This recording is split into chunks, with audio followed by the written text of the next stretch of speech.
খবর শুনছেন দুর্গাপুর সংবাদ চ্যানেল থেকে। আজ মঙ্গলবার 30 তারিখ।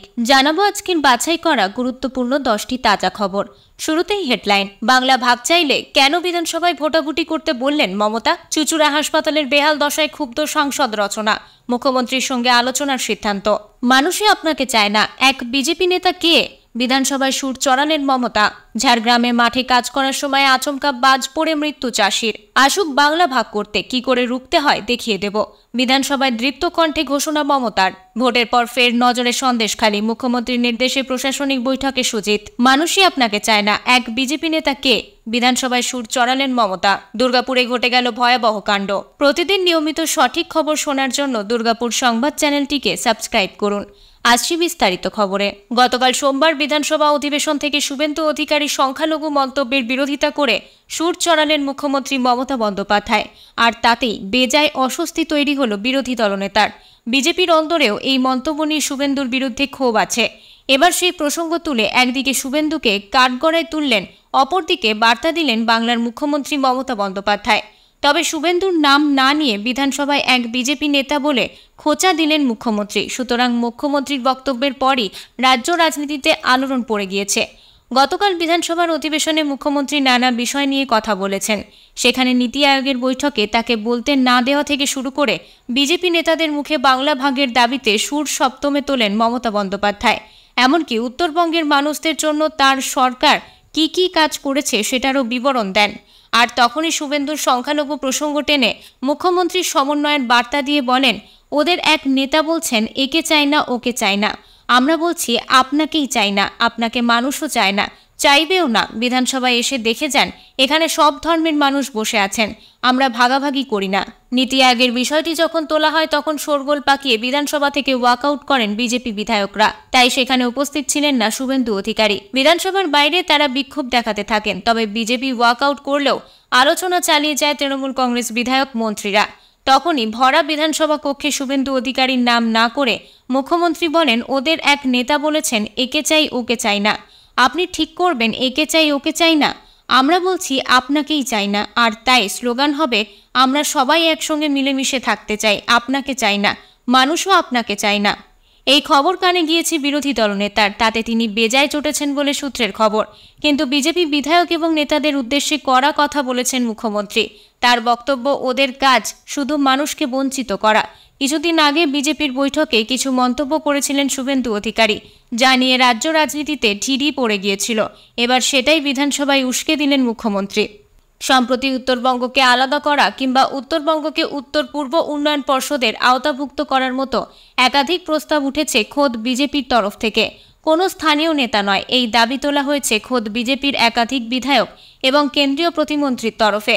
অন্যদিকে কোচবিহার আলাদা করার দাবির কথা বলেছেন বিজেপির রাজ্যসভার সদস্য অনন্ত মহারাজ। এবার এই বিষয় নিয়ে বিধানসভায় দাঁড়িয়ে সরব হলেন মুখ্যমন্ত্রী মমতা বন্দ্যোপাধ্যায়। বিধানসভায় দাঁড়িয়ে তার অভিযোগ, বাংলাকে ভাগ করার জন্য চক্রান্ত চলছে। এক একজন এক এক রকমভাবে প্রস্তাব করছেন। তাদের দাবি, কেউ বলছে কোচবিহার আলাদা করো, কেউ বলছে মালদা মুর্শিদাবাদ নিয়ে আলাদা রাজ্য করো। এই বিষয়টি নিয়ে প্রশ্ন তুলে মমতার তোপ, বাংলার বঞ্চনা নিয়ে সরব হবেন তৃণমূল সাংসদরা। শুধু তাই নয়, বিজেপির বিরুদ্ধে ভাগের চেষ্টার অভিযোগ তুলে বিধানসভায় ভোটাভুটির ডাক দিলেন তিনি। এদিন মমতা বলেন, ভোট এলেই বিজেপির মুখে ভাগের কথা, ক্ষমতা থাকলে বিধানসভায় আসুন, ভোটাভুটি হোক। যারা বাংলা ভাগের কথা বলছেন, রাজ্যের মানুষ তা চায় কিনা তা জানতে বিধানসভায় ভোটাভুটি হোক। বাংলাকে বঞ্চনা করা হচ্ছে বলে বারবার বিজেপির বিরুদ্ধে আক্রমণ শানিয়েছে তৃণমূল। ভোট প্রচার থেকে সব ক্ষেত্রেই বিজেপির বিরুদ্ধে বঞ্চনার অভিযোগ করেছেন মুখ্যমন্ত্রী। গঙ্গাসাগর মেলাকে একটা টাকাও দেয়া হয় না, নিজেদের সেতু তৈরি করতে হয়েছে। বিধানসভায় মন্তব্য মুখ্যমন্ত্রীর। বিরোধী দলনেতা শুভেন্দু অধিকারীর দাবি, বিজেপি দলগতভাবে বাংলা ভাগ চায় না, আলাদা রাজ্য, কেন্দ্রশাসিত এলাকা কিছুই চায় না। তার দাবি, বিজেপি চায় বাংলা থেকে অনুপ্রবেশকারীদের বের করা হোক। প্রিয় দর্শক, একটু মন দিয়ে শুনবেন। ইউটিউবের নানা রকম ভুয়ো খবরে ছড়াছড়ি, সে বিষয়ে আমরা যথাসম্ভব সতর্ক থেকেই খবর পরিবেশন করি। যে কোনো খবরের সত্যাসত্য যাচাই করে তবেই আপনাদের কাছে তা পৌঁছে দেওয়া আমাদের কর্তব্য। আপনারা আমাদের সঙ্গে থাকুন। ঠিক ও তথ্যনিষ্ঠ খবর তুলে ধরার ক্ষেত্রে আপনাদের সহায়তা আন্তরিকভাবে কাম্য। চুঁচুড়া সাংসদ পরিদর্শনে গিয়ে ক্ষুব্ধ সাংসদ রচনা বন্দ্যোপাধ্যায়। অব্যবস্থার ছবি তুললেন তিনি। এই বিষয়ে মুখ্যমন্ত্রী মমতা বন্দ্যোপাধ্যায়ের সঙ্গে কথা বলবেন বলেও মন্তব্য করলেন। হাসপাতালের এই পরিস্থিতি নিয়ে সুপারের কোনো প্রতিক্রিয়া মেলেনি। রাজনীতিতে পা দিয়েই সাংসদ হয়েছেন রচনা বন্দ্যোপাধ্যায়। জনপ্রতিনিধি নির্বাচিত হওয়ার পর থেকেই মানুষের কাছে ছুটে যাচ্ছেন তিনি। সোমবার দুপুরে আচমকা চুঁচুড়া হাসপাতাল পরিদর্শনে যান তিনি। সেখানকার পরিস্থিতি দেখে রীতিমতো ক্ষুব্ধ হন সাংসদ রচনা। প্রকাশ্যেই অসন্তোষ প্রকাশ করেন। সাংসদকে নিজের মোবাইলে হাসপাতালের ছবি ক্যামেরাবন্দি করতেও দেখা যায়। এরপর রচনা বন্দ্যোপাধ্যায় বলেন, হাসপাতাল পরিদর্শনে এসে সত্যি হতচকিত হলাম আমি।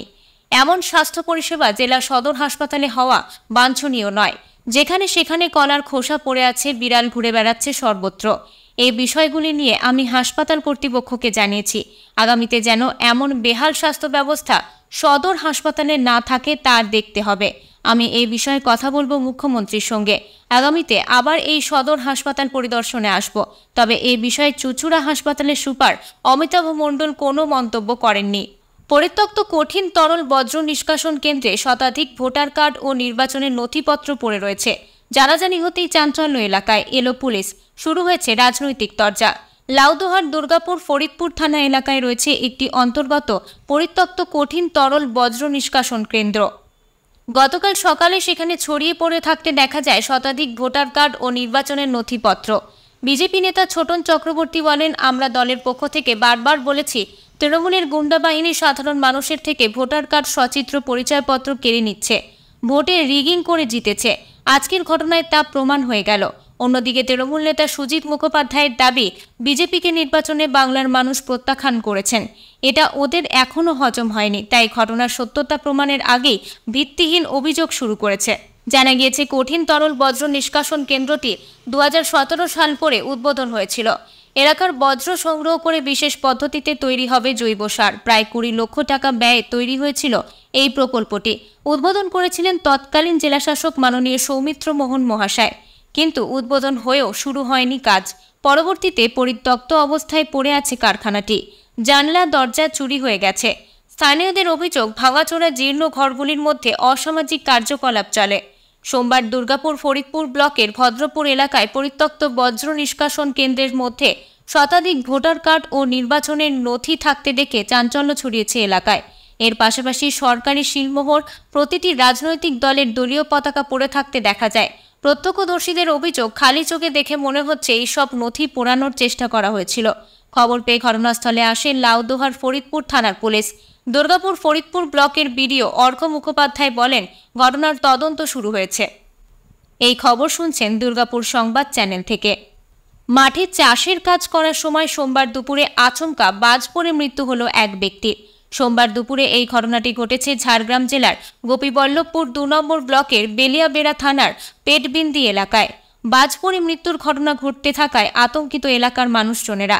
স্থানীয় সূত্রে জানা গেছে, মৃত ওই ব্যক্তির নাম নির্মল দিগার, বয়স 43। তার বাড়ি পেটবিন্দি গ্রামে। জানা গিয়েছে, সোমবার দুপুরে চাষের জমিতে কাজ করছিলেন নির্মল দিগার। সেই সময় হঠাৎ করে আকাশ কালো মেঘে ঢেকে যায় এবং বৃষ্টি শুরু হয়। তার সাথে ঘন ঘন বাজ পড়তে থাকে। একটি বাজ তার গায়ে পড়লে জমিতেই সে লুটিয়ে পড়েন। তড়িঘড়ি স্থানীয় বাসিন্দারা ও তার পরিবারের লোকজনেরা তাকে উদ্ধার করে চিকিৎসার জন্য ঝাড়গ্রাম মেডিকেল কলেজ ও হাসপাতালে নিয়ে গেলে তাকে দেখার পর চিকিৎসকরা তাকে মৃত বলে ঘোষণা করেন। এদিকে গ্রামের নির্মল দিগারের মৃত্যুর খবর পৌঁছানোর পরেই তার পরিবারে ও এলাকা জুড়ে নেমে আসে শোকের ছায়া। আবহাওয়া দপ্তরের পক্ষ থেকে বারবার সতর্ক করে বলা হচ্ছে, যে সময় বজ্রবিদ্যুৎ সহ বৃষ্টিপাত শুরু হবে সেই সময় সাধারণ মানুষ যেন খোলা আকাশের নিচে না থাকে। কিন্তু তারপরেও হুঁশ ফিরছে না গ্রাম বাংলার এক শ্রেণীর মানুষজনের। গঙ্গার জলস্তর বাড়তেই ফের গঙ্গা ভাঙন শুরু মুর্শিদাবাদের শামশেরগঞ্জে। সোমবার সকাল থেকে শামশেরগঞ্জের নতুন শিবপুর ভাঙা লাইন এলাকায় গঙ্গা ভাঙনের আতঙ্ক লক্ষ্য করা যায়। ভাঙনের গর্ভে তলিয়ে যায় একটা গোটা বাড়ি, কৃষি জমি থেকে শুরু করে একটি শৌচালয় এবং বাড়ির ফাঁকা অংশ। গঙ্গা ভাঙনের আতঙ্কে এলাকা ছেড়ে অন্যত্র পালাতে দেখা যায় গ্রামবাসীদের। বাড়িঘর ভাঙার পাশাপাশি বিভিন্ন সামগ্রী নিয়ে অন্যত্র ছুটে যান সাধারণ মানুষ। যে কোনো মুহূর্তে প্রায় 5 থেকে 7টি বাড়ি তলিয়ে যেতে পারে বলেই অনুমান স্থানীয় বাসিন্দাদের। কথা দিয়েছিলেন, লোকসভা ভোটে বনগাঁয় তৃণমূল জিতলে সন্দেশখালী যাবেন। ভোটে বনগাঁ থেকে বড়সড় ব্যবধানেই জিতেছেন তৃণমূলের হাজী নুরুল ইসলাম। অপেক্ষা ছিল কবে সন্দেশখালী যাওয়ার ঘোষণা করবেন মমতা বন্দ্যোপাধ্যায়। জানা গেল তিনি না গেলেও তার প্রতিনিধি হয়ে চলতি সপ্তাহে সন্দেশখালী যাবেন। সূত্রের খবর, মমতা বন্দ্যোপাধ্যায়ের নির্দেশে দমকল মন্ত্রী সুজিত বসু সন্দেশখালীকে প্রশাসনিক বৈঠক করবেন। তাকে বেশ কিছু গুরু দায়িত্ব দিয়েছেন নেত্রী। এলাকায় দলের কয়েকটি সাংগঠনিক পদ এই মুহূর্তে ফাঁকা। সেসব পদে কারা বসবেন তা নিয়ে আলোচনাক্রমে নামের তালিকা পাঠাতে হবে তৃণমূল সুপ্রিমোকে। বিধায়ক সুকুমার মাহাতোর সঙ্গে কথা বলে প্রশাসনিক বৈঠকে নাম প্রস্তাব করবেন সুজিত বসু। চলতি বছরের প্রথম থেকে জেলা তৃণমূল নেতা শেখ শাহজাহানের বাড়িতে ইডি অভিযান ঘিরে শিরোনামে এসেছিল উত্তর 24 পরগনার দ্বীপ এলাকা সন্দেশখালী। অভিযানে গিয়ে ইডি আধিকারিকদের মার খাওয়া রেশন দুর্নীতিতে শাহজাহান ও তার অনুগামীদের গ্রেপ্তারি, কুকীর্তি ফাঁস, একের পর এক জমি দখলের অভিযোগ ঘিরে উত্তপ্ত হয়ে ওঠে এই এলাকা। কয়েকটা দিন গ্রামগুলো যেন জ্বলন্ত কুণ্ডু। সন্দেশখালীর অশান্তিকে কাজে লাগিয়ে লোকসভা ভোটে রাজনৈতিক দলগুলি ফায়দা তোলার চেষ্টা কম করেনি, যদিও শেষ হাসি হেসেছে তৃণমূলে। দীর্ঘ অশান্ত পরিস্থিতিতে একটিবারও সন্দেশখালী যাননি মুখ্যমন্ত্রী, তবে দাঁড়িয়েছিলেন শাহজাহানের পাশে। বনগাঁ লোকসভা কেন্দ্রের প্রচারে গিয়ে বলেছিলেন তৃণমূল জিতলে তিনি সন্দেশখালী যাবেন। এখনও মমতা বন্দ্যোপাধ্যায় নিজে না গেলেও সন্দেশখালীকে ফের সাজিয়ে তোলার সাংগঠনিক দায়িত্ব তিনি দিয়েছেন মন্ত্রী সুজিত বসুকে। স্থানীয় প্রশাসন সূত্রে জানা যাচ্ছে, বসিরহাটের মহকুমা শাসক সন্দেশখালী 1 ও 2 নম্বর ব্লকের বিডিও, বিধায়ক ও 16টি গ্রাম পঞ্চায়েতের প্রধানদের নিয়ে বৈঠক করবেন মন্ত্রী। এছাড়াও যেসব গ্রাম থেকে বেশি সমস্যার অভিযোগ পাওয়া গিয়েছে সেসব গ্রামেও যেতে পারেন, তবে মূল লক্ষ্য এলাকায় সংগঠনের শূন্য পদগুলি পূরণ। এ বিষয়ে বিধায়কের সঙ্গে আলোচনা করে প্রস্তাবিত নামের তালিকা তিনি পাঠাবেন দলের সুপ্রিমোর কাছে।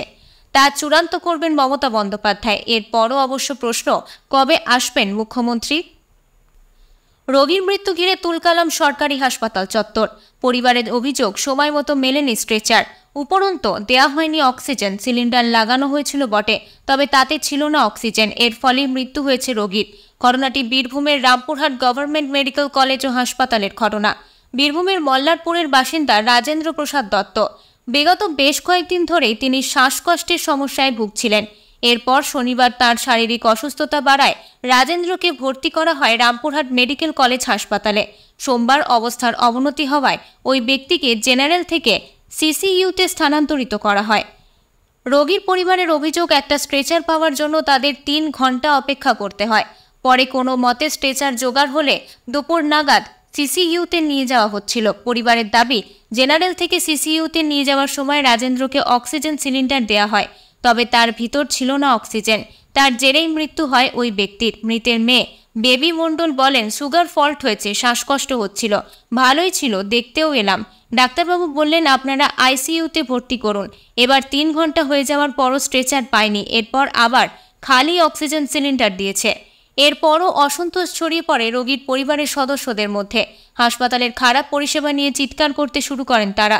খবর পেয়ে ঘটনাস্থলে আসে রামপুরহাট থানার পুলিশ। পরে হাসপাতালের এমএসভিপির রোগীর পরিবারের সদস্যদের কাছে বিষয়টি খতিয়ে দেখে ব্যবস্থা নেওয়ার আশ্বাস দিলে পরিস্থিতি নিয়ন্ত্রণে আসে।